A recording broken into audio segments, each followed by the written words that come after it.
My name is Cora, and I never thought I'd be sitting in a sterile doctor's office at 32, trying to process the word lymphoma. The fluorescent lights above make everything look harsh and unreal, like I'm watching someone else's life unfold. Stage 2 is actually quite treatable, Cora, Dr. Richards says, her voice steady and reassuring. We caught it relatively early. I nod mechanically, but my mind is already drifting to the stack of ungraded papers on my desk at school, the yoga class I'm supposed to teach next week, and the 1,000 other normal things that suddenly feel like they belong to someone else's life. I'll give you a moment to process this. Would you like me to call someone for you? My friend Maya is in the waiting room, I managed to say. Minutes later, Maya's familiar perfume fills the room as she wraps her arms around me. I'm right here, babe. Whatever you need. That evening, I'm lying on my couch, pretending to sleep while my family whispers in my kitchen, thinking I can't hear them. They came over as soon as Maya called them, but their concern seems to have morphed into something else entirely. Well, someone needs to sort through her things if she's going to be in and out of the hospital. Emma's voice carries through the thin walls. My own sister, already dividing up my life like I'm gone. Those vintage pieces from Grandma Rose would be safer at my house, Aunt Patricia chimes in. I have a proper security system. But Cora specifically inherited those, Diane argues. And she's not dying, she's just sick. You're all being ridiculous. I feel the bile rising in my throat. The jewelry collection they're discussing sits in my bedroom, each piece carefully wrapped in soft cloth. Grandma Rose spent years collecting those pieces, and her last words to me were about keeping the collection together. I think we should focus on supporting Cora right now. Maya's voice cuts through their debate. She can hear you, you know. The sudden silence is deafening. I push myself up from the couch, my legs shaky but my voice steady. Yeah, I can hear you, and I'm not dead yet. Emma at least has the decency to look ashamed. We're just trying to help, Cora. By dividing up my stuff while I'm in the next room? Real helpful, Em. Maybe we should all take a breath, Maya suggests, moving to stand beside me. Cora needs rest, not family drama. I can't believe you're discussing my grandmother's jewelry like vultures, I say, my voice breaking. I just found out I have cancer today and you're already planning what to take from me? Aunt Patricia steps forward, her designer purse clutched to her chest like a shield. Sweetheart, we're just being practical. Practical would be asking what I need, I snap. Practical would be offering to drive me to appointments or help me grade papers or literally anything else besides picking over my possessions like I'm already gone. The room falls silent again, but this time it's heavy with guilt. I watch them shuffle uncomfortably, avoiding my eyes, and suddenly I'm exhausted. Not just from the diagnosis, but from seeing these people I love reveal themselves in ways I never wanted to see. I think everyone should go home now, Maya says firmly. Cora needs rest, and tomorrow's soon enough to talk about actual support plans. The sound of drawers opening and closing in my bedroom jolts me awake. It's been 3 days since my diagnosis, and suddenly my house has become Grand Central Station for uninvited helpers. Just organizing your medications, sweetie. Aunt Patricia's sugary voice drifts from my room, though I never mentioned keeping any meds in there. I grab my phone, hitting record as I push myself out of bed. Maya's idea to document everything is starting to seem less paranoid and more necessary. These antique pieces really should be cataloged properly, I hear her muttering. For insurance purposes, of course. The only thing that needs cataloging is your obvious attempt at theft. I lean against the doorframe, watching her jump away from my jewelry box. Don't be dramatic, Cora. Your illness is clearly affecting your judgment. The front door slams downstairs, followed by heavy footsteps. What the hell is going on here? Marcus's voice booms through the house. My brother, always with the perfect timing. Thank God you're here, Marcus. Cora's been so paranoid lately. Paranoid? Is that what we're calling it when I catch you going through my stuff? Marcus appears behind me, his suit wrinkled from the cross-country flight. Start talking, Aunt Pat. Why are you in my sister's bedroom? I was just helping organize. By checking the value of Grandma's emerald necklace on your phone? Yeah, I saw that before you closed the tab. Maya arrives just then, carrying a bag of equipment. Perfect timing, everyone. The security company just dropped these off. Security cameras? In my own family member's house? Aunt Patricia clutches her pearls like she's in some bad soap opera. Family members who respect boundaries don't need to worry about cameras, Maya says, pulling out a sleek black device. I settle into my desk chair, feeling drained. Marcus, did you reach Sarah Jensen? The estate lawyer? Yeah, she's meeting us tomorrow. But sis, are you sure you want to go this route? You weren't here when Emma and Diane showed up yesterday with actual bubble wrap for my fragile items. Marcus runs a hand through his hair. Jesus Christ, what's wrong with everyone? Your aunt was just leaving, Maya says pointedly, holding up a camera. Unless she'd like to be the star of our first security footage? After Aunt Patricia storms out, Marcus helps Maya install the cameras while I sort through a stack of papers. You need to document everything, Maya insists, showing me how to access the camera feed on my phone. Every visit, every missing item, every conversation, already ahead of you. I pull out my phone, playing back Aunt Patricia's greatest hits from the past week. I've got 6 recordings of various family members helping by taking inventory of my stuff. Sarah will have a field day with this, Marcus mutters.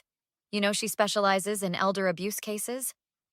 Well, now she can add cancer patient exploitation to her resume. Marcus wraps an arm around my shoulders. We'll handle this, sis. No one's getting their hands on your stuff. Or treating you like you're already gone, Maya adds firmly. Now, let's set up the motion sensors for your jewelry room. I watch them work, feeling simultaneously grateful and furious that this is necessary. My own family, forcing me to treat my home like a fortress just because I got sick. The irony would be hilarious if it wasn't so heartbreaking. The hospital conference room feels too small for all the tension it's holding. Dr. Richards shuffles through my test results while my family fidgets in their chairs. Sarah Jensen's briefcase sits ominously on the table, packed with documents that are about to change everything.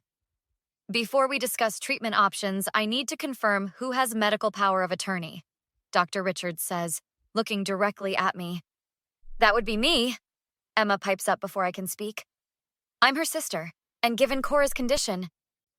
Actually, I cut in, you've never had my medical power of attorney, and you never will.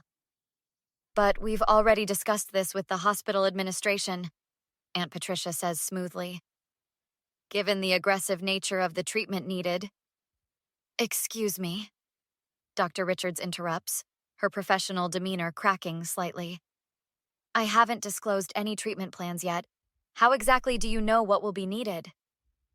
Marcus leans forward. Yeah, Aunt Pat, enlighten us.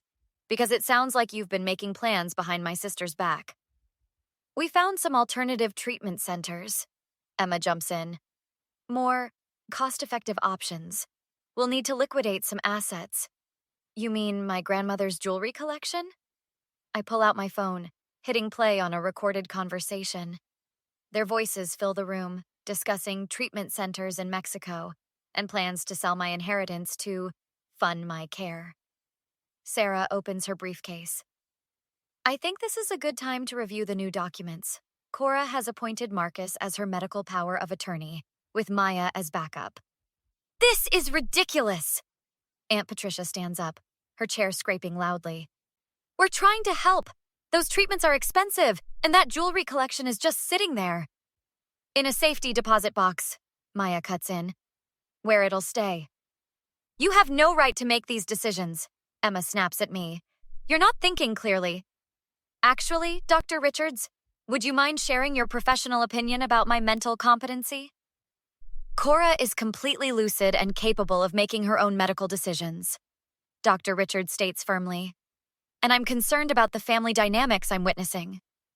Sarah slides documents across the table. These papers establish a clear framework. Any attempts to override Cora's wishes or access her assets without authorization will result in immediate legal action. You're choosing these people over your own family? Emma's voice breaks theatrically. No, I'm choosing myself. and the people who actually give a damn about me staying alive rather than liquidating my inheritance. I've seen enough, Dr. Richards says, standing. I'll need everyone except Cora, Marcus, and her designated power of attorney to leave. We have actual treatment plans to discuss. This isn't over, Aunt Patricia hisses as security arrives to escort them out. Actually, it is, Sarah calls after them. Unless you'd like to explain your actions to the Medical Ethics Board? As the door closes behind them, Marcus grabs my hand. You okay, sis? Better than okay. For the first time since this started, I feel like I can actually focus on getting better instead of watching my back. Now, Dr. Richards says, pulling up my scans, let's talk about your real treatment options, with people who actually care about your recovery. The Cancer Center's auction hall sparkles with the same brilliance as my grandmother's jewelry displayed in the central case. 6 months of chemo later, and I'm finally strong enough to stand here, watching people admire the collection that caused so much drama.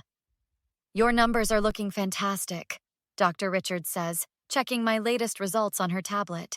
The treatment response has exceeded our expectations. Unlike my family's response to the restraining order, I laugh, adjusting my headscarf. Did you hear they tried to crash my last treatment session? Girl, the whole hospital heard about it. Kelly from my support group chimes in. Security had to escort Emma out while she was screaming about family rights or something.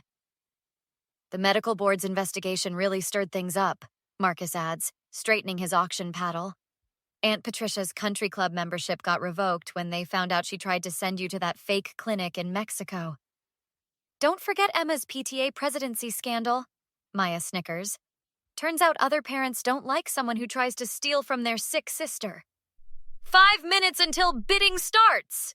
The auctioneer's voice rings out. Opening piece, Rose Collection's vintage emerald necklace, proceeds benefiting lymphoma research. Remember when they wanted to sell these for that sketchy alternative treatment? I shake my head. Now they'll actually help people with cancer. Speaking of help, Kelly gestures to our support group gathering nearby. Your story helped 3 other patients stand up to family financial abuse this month alone. And Sarah's new advocacy program is taking off, Marcus adds.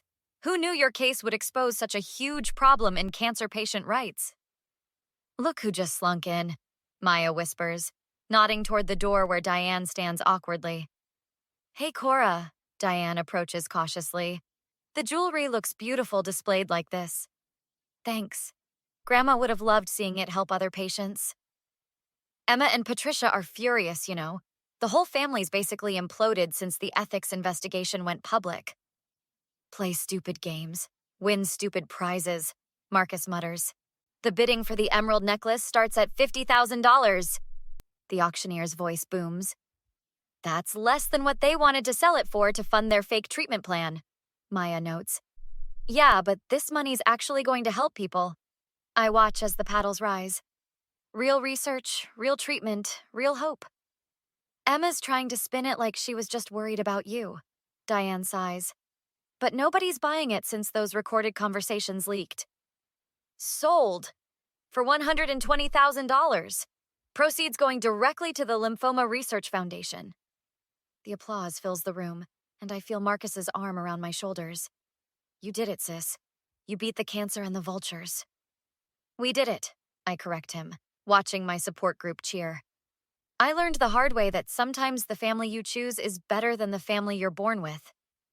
Next item, the Rose Collection Sapphire Set, starting bid at $70,000. Ready to let go of the next piece? Maya squeezes my hand. More than ready. These jewels were meant to be treasured, not hoarded. Now they'll help treasure lives instead. What would you do if you discovered your own family members were plotting to profit from your illness? Would you expose them publicly like Cora did? Try to handle it privately? Or give them another chance to make things right? Share your thoughts in the comments below. Think about it. Is family loyalty more important than personal boundaries? At what point does protecting yourself become more crucial than maintaining family relationships? Some families have been torn apart by inheritance disputes and medical decisions. Have you ever witnessed or experienced something similar? What advice would you give to someone facing this kind of betrayal from their own blood relatives? If you found this story compelling, hit that like button to help others find it too. Subscribe to catch more thought provoking stories that explore the complex dynamics of family, loyalty, and difficult life choices. Your perspective matters. Let's discuss this in the comments below.